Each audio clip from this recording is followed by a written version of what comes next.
How to activate your Wells Fargo debit card. Let's get started. For that, first of all, you want to go ahead and simply open up Wells Fargo application in your mobile device.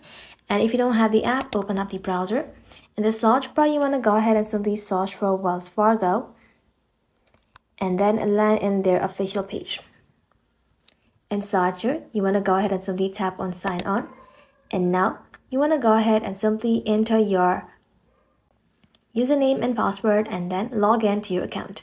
Once logged in, select the checking account connected to your new debit card and look for the option labeled as Activate Card. Tap onto it or click onto it.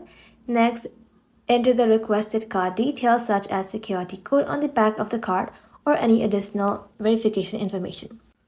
Follow the on-screen instruction to confirm the activation, and after a few moments, you will be able to see a confirmation message letting you know that your debit card is ready to use.